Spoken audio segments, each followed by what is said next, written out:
Прашам, дали на пример мислиш дека подметнувањето на кандидати македонци во Струга и во Тетово од страна на левица ви одеше директно на штета на вас, на демократи, со тоа дали ви го отежна патот, на пример, да ги расепкаат македонските гласови, а всушност ништо не добија левица? Јас веднаш ќе кажам дека размислувам на начинот на отворените листи, не размислувам на начинот на затворени листи.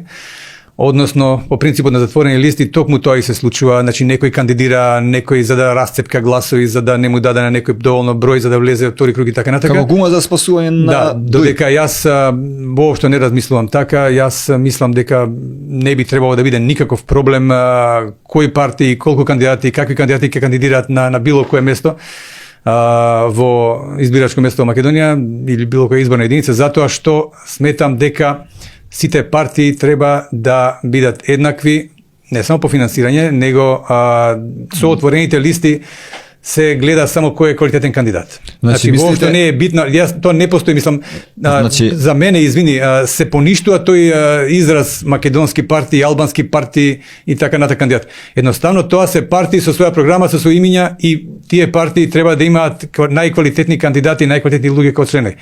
Дали се тоа македонци, албанци, роми, која националност, тоа воопшто мене не ме интересира, затоа не сум за тоа да се да не се кандидираат македонски кандидати за да не му наштетат на македонскиот кандидат да ги расцепкат гласови. Но мислите дека не е така? Па не, сега е така, ама не треба да биде така, јас не сакам така да ги гледам работите. Ја не сакам така. Во одредена општина, ако се кандидира, ако 10 или 20 политички партии кандидираат свој кандидат, мислите дека ќе има исто гласови што на пример ако две политички партии имаат? Јас мислам дека ако тој некој од тие 10 или колку таму кандидати ќе бидат е квалитетен, народ го почитува, го сака и сака тој да биде граначник. Можете и 100 партии да кандидирате, луѓето ќе гласаат за тој човек. Ме разбирате? Значи не е сега дали толку партии па му одземале гласови, зошто некој намерно да мора да гласа, не знам сега, ВМРО не кандидира кандидат за да не му наштети на левица или врели или ССМ.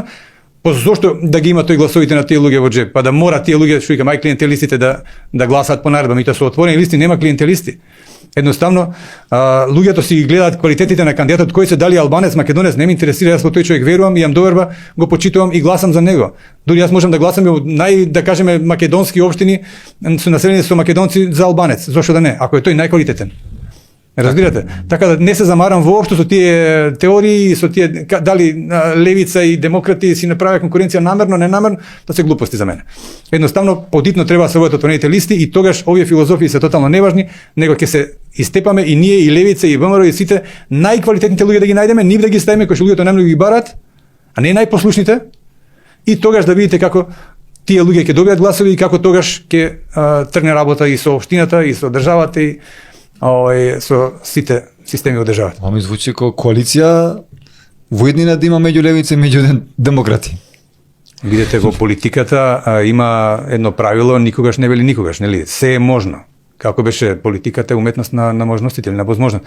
Така да, доколку левица или друга партија постои во Македонија, ги исполнува законите на Македонија, зошто не би правеле коалиција со таа партија или со било која друга? Ако тоа е во интерес на државата и во интерес на народот. Так. Секако не би правеле коалиција со други партии за лични интереси и партиски интереси, а во штета на народот и на државата, која што да кажеме и денес ја гледаме дека се случува. Се случуваат коалиции, добиваат партиите, добиваат поединци, меѓутоа како што гледате, тонеме сите заедно и луѓето и народот и државата. Зоран, дали сметате например дека одредени политики на левица се штетни за државата и за општеството или ја гледате како вистинска опозиција? Што се однесува до левица, јас и порано сум кажувал и пак ќе кажам, политиките на левица се доста прагматични, тие го гледаат својот интерес и тоа е паметно од нивна страна, ако се гледаат, ако се поставува така работите да е најважен личниот и партискиот интерес, тие работат доста прагматично и се гледа дека до сега има некој напредок, меѓутоа главниот проблем што јас секогаш го кажувам кај левица е во тоа што левица има катастрофална програма и нема никаква понуда.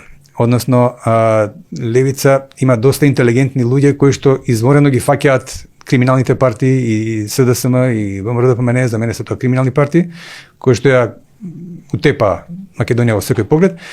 и тие ги фаќаат нив во сите нивни намери за лажење, за крадење, дали имаат инсайдерски информации, дали има доволно интелигентни луѓе што ги предвидуваат нивните чекори и доста добро се борат против нивните криминали во собрание. Меѓутоа, јас не слушам од левица борет, овие се криминалци, овие се лоши, овие се вакви или онакви. Што нудите вие? Значи, која е вашата визија, која е вашата мисија, на кој начин да се дојде до таа визија и што да правиме во следните години, кои цели треба да се постигнат. Тука е штама од страна на левица, затоа што нивната идеологија, си кажуваат во нивната програма, стои дека тие се против НАТО, тие се против ЕУ, тие се за влез на Македонија во БРИКС, за кон Истокот, кон Русија и така натака. И тука автоматски значи дека тие се за пропаст на државата. Затоа што ако навистина се исполнат тие нивни цели, Македонија нема што да бара во политиката и таа ќе престане да постои како држава.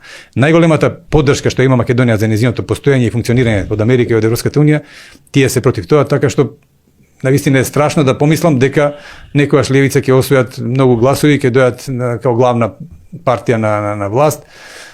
Мислам дека државата нема да ја издржи левица и нејзината идеологија.